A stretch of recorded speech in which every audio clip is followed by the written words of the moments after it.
Good afternoon, good evening, ladies and gentlemen.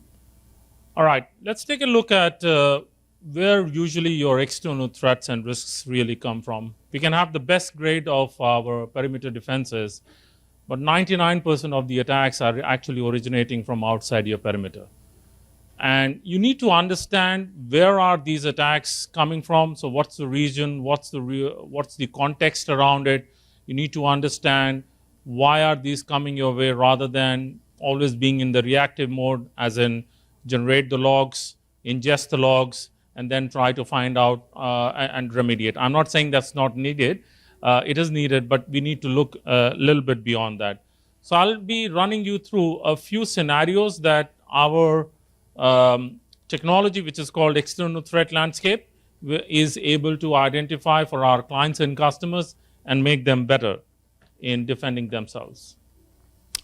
All right, we were found in 2017, and our chairman, founder, and CEO is somebody who managed the Cyber Defense Fusion Center for MI6, which is the military intelligence arm of British Army. So we've seen, and the founder has seen intelligence up and close.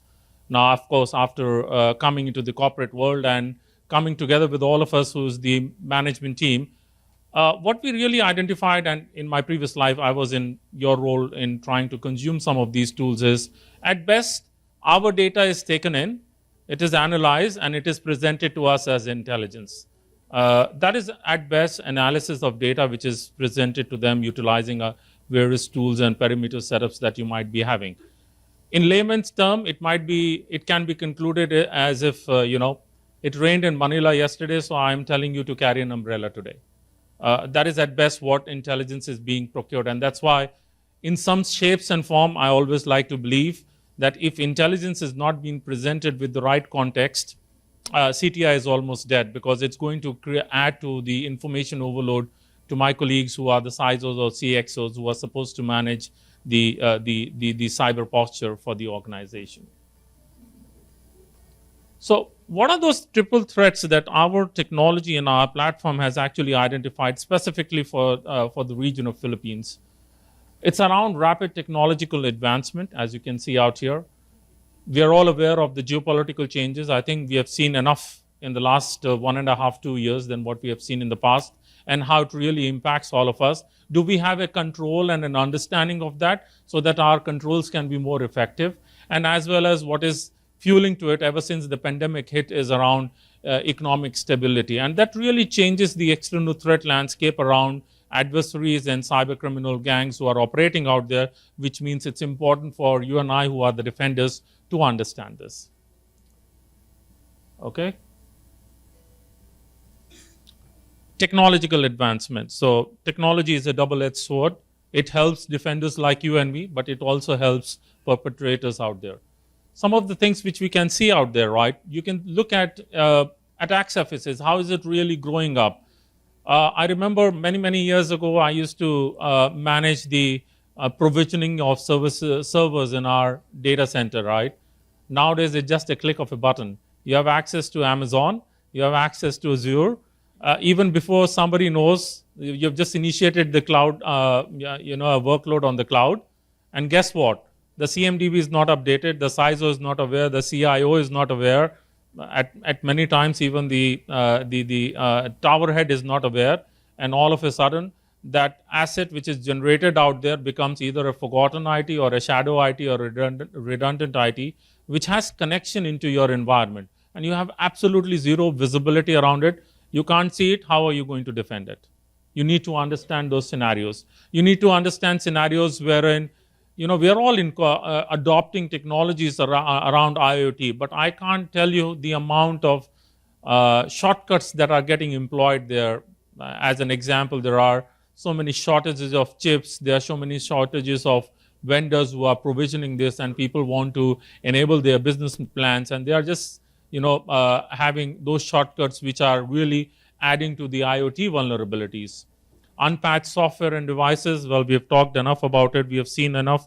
I'm quite surprised. There was a time when I used to use an Apple device, and I used to probably be required to patch it once every 3 months. Now it is almost once every 3 days. I've almost lost count. And at the same time, of course, as technology goes, so does the capability of advanced persistent threat groups. And these are typically those groups which have a very strong flavor around geopolitical masters. They really do not run like an ROI like you and me or a budgeting. They just have very clear objectives given to them by their state masters. And with the technological enhancements around it, their tools are getting more sharper, and obviously they are collaborating a lot more. You do have various scenarios around zero-day exploits because, hey, the environment needs to catch up, the technology needs to catch up. There used to be 5 use cases around that technology. Now there are 55 use cases between yesterday and today, which means the gaps in how the technology was being understood and the gaps as how it is currently being implemented gets wider and wider. Do you have that visibility? Do you have an understanding? And it is not a VAPT exercise, ladies and gentlemen, because you will generate a VAPT exercise or execute a VAPT exercise, generate a report on Monday, come patch Tuesday, your report is already invalid because it does not incorporate all the vulnerabilities which have been introduced. It does not incorporate a real-time view around cybercriminal gangs which got added or exploits got added. So you need to have a visibility around what are those softwares, what are those porous entry points in your external attack surface that can be exploited by cybercriminals. We have spoken a few times, and the last time I was here, we were also having a chat around the IDEX and ISOG around AI. AI helps defenders like you and me in trying to analyze and assess data points. It also helps, the other side, the bad guys, in trying to expand the kind of attacks and the kind of scenarios, because what they could do earlier in days, now they just need to do it by putting in the right models, the right data, the right algorithms, and it just gets executed out there. And supply chain, we have talked about quite a few times. And what our technology has found is many a times it's the third-party risk, the fourth-party risk, and the supply chain risks which are a cause of major cybersecurity breaches. Because your vendor or your supply chain ecosystem representative already has an insight into your environment. So if somebody goes ahead and hacks into them or compromises their security posture, it's very easy to get into your side. Cloud. I think many years ago when I was working for a big insurance company which also has a presence here, I'll not take their name, we were doing a digital transformation project, moving servers from on-premise to cloud. And my CIO from this country asked me that, okay, how much cost am I going to save? So there is always this notion that, oh, migration to cloud is a cost-saving activity. Yes, it is a cost-saving activity if you do not click some of those checkboxes which are mandatory. If you start clicking all of them, really cloud is not a cost-saving activity. And with the exposure into cloud, of course, you will have various cybersecurity predicaments. Do you have the technology which can give you this visibility in real time? That's a question you need to ask yourself. Data privacy concerns, or any data which is out there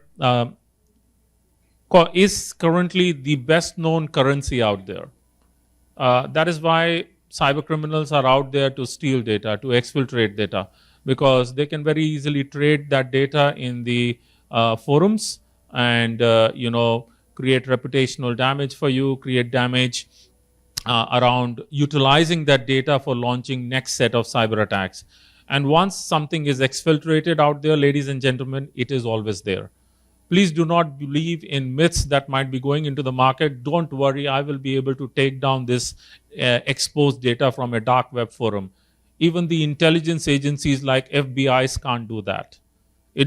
They will take it from one forum, put it into another forum, and they'll just remove it from the forum to which you have visibility. So data is very, very important. And last but not least, I don't know how many of you have really observed that, but specifically in the Russia-Ukraine war and right now the ongoing conflict in Middle East, even before the first bullet was fired, there were so many cyber attacks from both the sides. To the extent that the overall infrastructure was crippled. For the current ongoing crisis, we have already identified, and there is a report on our website, wherein at least 123 pro-Hamas groups are currently actively launching cyber attacks against organizations which are originating from countries who are either making a pro-Israel or a pro-Hamas comment. And similarly, there are 30 odd such groups from pro-Israel, and so are the neutral groups out there. So cyber warfare, ladies and gentlemen, is a real menace out there that needs to be handled with. Look at the geopolitical changes. Gone are the days that it will be only script kiddies. Now you have state-sponsored cyber criminals who are actively engaged in carrying out attacks. You are surrounded with a so-called disputed area, not from your perspective, but from the other side, and that can very easily generate cyber attacks coming from the other side out there, leading to cyber warfare or even at times proxy attacks. Our tool and technology has identified so many times ransomware as a service, hacking as a service, in fact, even carrying out cyber attacks as a service, wherein we have seen Lazarus Group from North Korea, and I'm here not to name or shame any country, but Lazarus Group from North Korea has been involved in, taking out some of these contracts, the typical age-old outsourcing model which has come into the cyber attack and cybercrime space as well. And it leads into diplomatic and political espionage. And you will read a few things here and there. We work with various government agencies and intelligence agencies, and we provide them detailed analysis on how intellectual property is exfiltrated, utilizing this particular point out there. So you need to understand all this, and you can only understand this when you have a technology which is giving you fact-based understanding of what's really brewing out there in your external threat landscape, because the adversary is out there and not inside your organization. Targeted disinformation campaign, speak something over and over and over, or really flood the market and people start to believe, that can lead to various issues for organizations as well as reputation, be it reputational damage, be it damage to the brand or damage to the country you are coming from, as well as violations around international law. I remember a case when GDPR became really enforced, and so many organizations received phishing emails telling them, we have just found that you are non-compliant to GDPR and here is the link. Please click here to pay your fine. These are scenarios which happen day in, day out. That's just one example I've taken up. There are a few examples we have identified for our clients and customers who have been working in this part of the market. And obviously collateral damage is always part and parcel of warfare, and cyber warfare, it's no different. I'm quickly going to jump out here, and obviously economics instability plays a lot of part into it. Cybercrime as an economy has never gone down. It's more than $1 trillion based economy.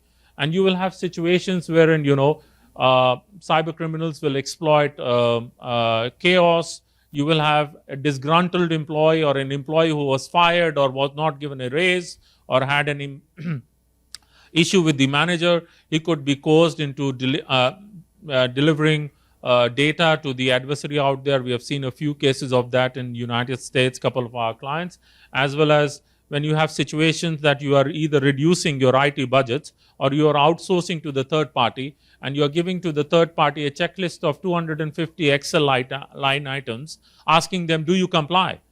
Tell me one third party which will say, I do not comply. Everybody is going to click into it. Do you have the visibility? Can you enforce it? You need to have that visibility around there so that you can be, you have the power to verify that, yes, that's the case. It can be simple scenarios like, do they have visible or vulnerable attack surfaces? Do they have credential breaches? Do they have data breaches out there? That will tell you a lot more about the cybersecurity posture that particular third party is actually employing. Phishing and social engineering, we have seen a lot in this part of the country, in this part of the world. I come from Singapore as well, and I have a huge footprint all across 5 continents. There is not even one continent where we do not see this. But what is more alarming, that deepfake is very quickly taking over phishing. So gone are the days that you'll be given a link. Now you will see a face with a video, and that video will tell you to do something, and it is not the real one. And those are the trends which are emerging in also this part of the world. So is the scams, and so is the criminal collaboration. Trust me, the amount of collaboration our technology and tool is able to see between cyber criminals is many, many times more than what defenders like you and I collaborate. So you need to understand these contexts, and you need to understand how that external threat landscape is changing out there, and so that you can make your cyber posture management and your cyber controls really effective. So summary of the challenges facing, right? Do you have visibility of threats beyond your perimeters? Are you still living in the reactive mode? Are you waiting for the logs to be ingested, an alert to be initiated, and even to be generated, and then you go into the remediative mode? Not saying that is not needed, but is that the only strategy you have in defending against these threats? Do you have all the controls in place? Do you have all the visibilities? Because a control will only do so much based on what are you feeding into that control. What are the scenarios you are trying to control, as an outcome of that control, trying to defend against some of those threats and attacks that might be coming your way. As well as the investment. You do not need to buy 50 tools if you have one technology which is giving you all the answers. And I'm just run out of time, so I'm just going to quickly stop here. So this is what we are starting to say. You need all these capabilities, but you do not need all of them in separate tools. You want to see that in a technology which is able to cater to all this, so that you are able to execute it at your executive layer, management layer, operations layer. Ladies and gentlemen, this is Dr. Saurabh. I'm from Cyfirma. If you need to talk more around this, I'm here available for any queries. Thank you. All right, so thank you so much, Dr. Saurabh Lal, for that very detailed explanation. Now I'm sure that you will pick up more from the next highlight visualization. So can we see it, guys? Okay, and there you have it. As Dr. Lal mentioned earlier, it said that rapid tech. Okay, hold on. We're just finishing up. Don't worry, guys. We're going to have it ready for you. This is just a time for you to be able to loosen up. I know that you're all excited for the raffle later on. All right. So as Dr. Lal mentioned, we need to collaborate as defenders against cyber criminals. And you being here is doing just that. All right. So rapid tech advancement. What are the triple threats? It's rapid tech advancement, economic instability, geopolitical changes. So that about sums it up. And then we also have cloud security, data policy, concerns, unpatched softwares, and more. And I believe that, as he mentioned, that you don't need a lot of tools. You just need one that will address all of those. And thank you for that once again, Dr. Lal.